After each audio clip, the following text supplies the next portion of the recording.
Hello, everybody. Thank you for tuning in to the Liberty Report. With me today is Daniel McAdams. And Daniel, good to see you today. Good morning, Dr. Paul. Good. We're going to solve another problem, as usual. And this problem is we're going to straighten out the mess in Libya. Excellent. Yeah.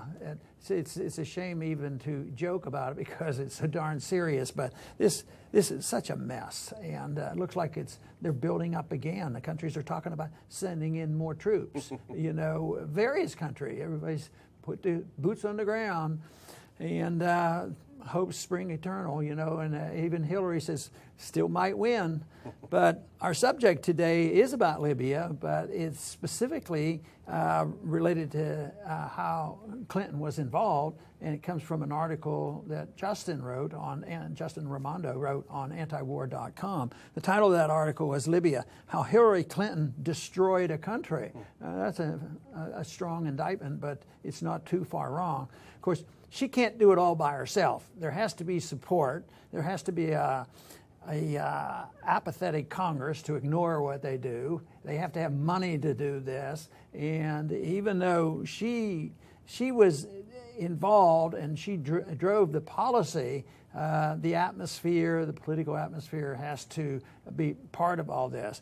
But once again, that was back in 2011, 5 years ago, and things are much, much worse. I remember one quote from Gaddafi that said that, you might not like me, paraphrasing, of course, you might not like me. If you get rid of me, guess what? Those radicals are going to take over.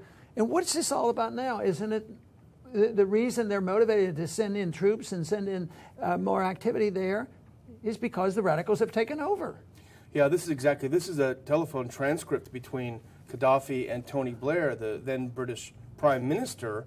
It was a phone call made from the February 25th, just before the attacks on Libya, and he called Tony Blair and said, listen, quote, the jihadists want to control the Mediterranean and they will attack Europe. Well, look what's happened. Paris, now we got to go back because they're controlling the Mediterranean. So he may not have been a good guy, but nobody would listen to him because, he had been so demonized in the press that nobody wanted to hear what he had to say. But even back then and continuously, there's always nobody said we want to take over. It's our duty to protect our oil and all of the mischief that they get involved with is always for noble reasons. We have to promote democracy and take care of the children and all this other baloney that they pass out. So it was always for noble reasons, and then it goes to pot. But even if you give them the benefit of the doubt, let's say they truly wanted to take advantage of the unhappiness of many people in that region because their economy was in shambles and they did have dictators. If you gave them the benefit of the doubt, we could look to the French Revolution to guess what might happen sometime, no matter how well intended it is. The French Revolution's intentions may have been good by some, but the Jacobins took over, and right now it's the radicals that took over. But it wasn't that they popped out of the clear blue. It had a lot to do with our policies that encouraged it, frequently financed it, our blunders, and here it is. We're in this mess. What Justin wrote about was a two-part article in the New York Times that took a look back at the run-up to war and the conduct of the war against Libya. And it was really interesting because although it repeated a lot of the old shibboleths about how Gaddafi was poised to kill his own people, that's all been disproven. It nevertheless pointed out how easily Hillary Clinton was charmed by an opposition figure who met with her and told her about what a wonderful Libya it's going to be if only you put your Air Force behind us and get us in power. It's the same thing that happened, remember, Curveball and Ahmad Chalabi in Iraq. They'll come over with, people that haven't even lived there with fancy suits, and they'll charm Washington into how wonderful and multicultural it's going to be after the U.S. does this. But here's another thing about what happened in Libya for all the multiculturalism. As soon as these guys took over that Hillary was supporting, there was a genocide of black Libyans. Thousands and thousands of blacks were slaughtered in Libya because they were accused of being collaborators with Gaddafi. So it's a total genocide. It's a total hellhole that comes out of these kinds of interventions that start with just a meeting. And I've always had trouble figuring out, because you don't know what their real intentions are, what are their motivations. You give them the benefit of the doubt.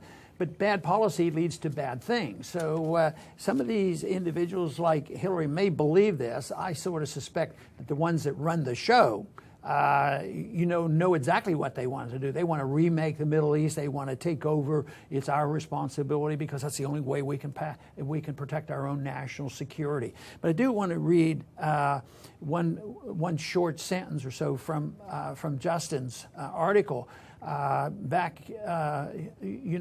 explaining what was going on back in 2011. Here they are, conniving to start a war, in particularly led by Hillary.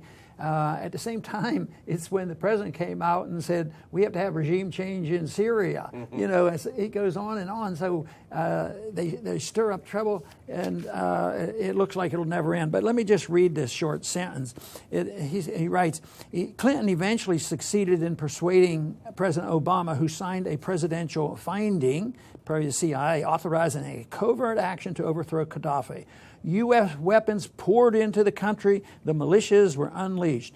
And this was over the objection because the two in there, Gates, the O'Day, didn't think it was a good idea, and Biden didn't think it was a good idea. But Hillary was pushing this, so she had to convince them. But it was about that time, I think there were a couple neocons voicing their opinion. So maybe, it was Hillary, Biden, and Gates were overruled. The pressure was put on by the establishment neocons, and then he signs it. But there's two things that describes how it came about. But why in the world should we have a country that you have this narrow, small number of people that literally can go in and say, well, we got to get rid of Gaddafi. He's been there for 40 years and he's a bad guy. And and we were there at the time. We tried to address it and call attention to it, but we couldn't get them to have a resolution or whatever. But it's done without congressional approval is the point, and that to me is a bigger tragedy as well.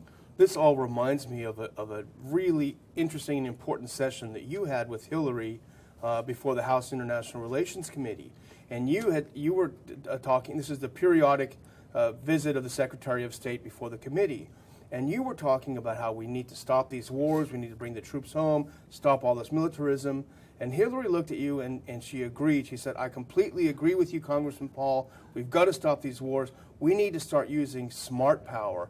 That's why we need more money for the State Department. We need to build up the State Department. So the answer to your question is yes, she viewed this as a triumph of smart power. Whereas in reality, it was the same old interventionism, just wrapped in a new fig leaf. Yeah, that smart power doesn't quite, measure from the smart power that we talk about when we talk about a little bit of diplomacy. They're talking about the use of money and sanctions and trade problems. Those kind of things, which is hardly the answer. It's a far cry from non-interventionism. And yet it doesn't look like it's going to settle down. Right now, it looks like there's an escalation going on right now. I think there are boots on the ground. We never leave. The CIA never leaves. It seems like the CIA wasn't very helpful in preventing Benghazi, and that disaster there.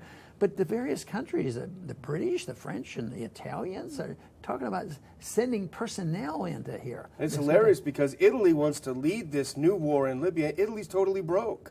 Where are they going to get the money? What are they going to do? Well, when you look at our unfunded liability, we technically are broke too, since we owe the future recipients $210 trillion. Yeah. That's why we do need to discuss this. We try to let the people know what's going on. We try to persuade people to back off from this. But it's out of control. Even if you have a token victory and make the government back off, they do it in secret. Whether you try to let the people know what's going on with the Federal Reserve, they still exist, and they might say one thing, but so much can be done in secrecy. The CIA is unmanageable, and nobody knows where they are. At least the congressmen don't know where they are, and they're involved in all these countries. It's this attitude that we have this responsibility. The other day I saw a report. They said, well, we need to go over and capture more of these people. They said arrest more of these bad people that are objecting to our presence in these countries. And they were wondering, well, this is a problem. Where are we going to put them? They don't want them in American prisons, and we can't put more in Guantanamo under the circumstances. But why don't they say, what gives us the moral authority to go and arrest people that we don't like around the world because they are troublemakers? It has to be somebody else's responsibility, because as soon as we assume the responsibility of getting rid of a Gaddafi or a Saddam Hussein or Assad, it just makes things so much worse. Yeah. The thing about Libya is it follows this pattern that you could recognize in foreign policy. And it's one of the reasons why at the Institute we focus so much on propaganda, the war propaganda. But if you look at the progression, it starts with heavy propaganda. The media is always behind the government and demonizing a person. So propaganda, then covert action, the finding you were talking about, then a no-fly zone. It's a little bit more. And then when that, for example, in Iraq, when they shoot at our planes at the no-fly zone, that allows them to take a step further and go for the full invasion. So it's always this pattern. That's why we focus so much on attacking the propaganda, because that's, I think, how the evil seed is planted. It's so different from the conditions that existed before World War II, even though we can argue that history on whether that could have been prevented. But at least the attitude was, if you had an enemy, you declared it, and you knew when it was over, and you were supposed to have a peace dividend and come home. But now, these wars are never over. It's perpetual war, especially these last 16 years. It's been steady. Matter of fact, longer than 16 years, because it really started with the Persian Gulf War. That was another 10 years. So we're talking about 25 years. But it never ends. So are we out of Iraq? No. Are we out of Afghanistan? No. Are we not concerned about Ukraine? The government that we installed up there, they're not that popular right now. And I think they're violating civil liberties up there. And yeah, we need to put our weapons in there. We need national security. We have to put missiles right up on the border of Russia.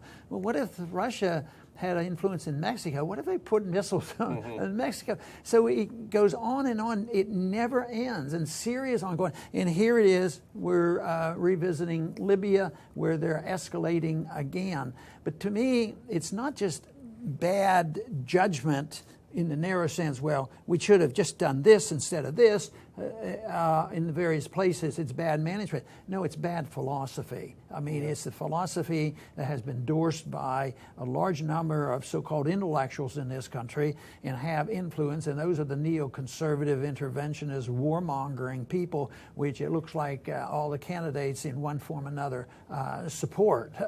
So that is, to me, the real issue on what is the philosophy of the government, and should we even be involved doing these things?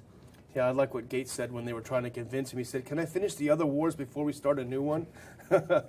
That would be a very good suggestion, but we need to not only start them before we start a new one, we need to stop them and not start a new one.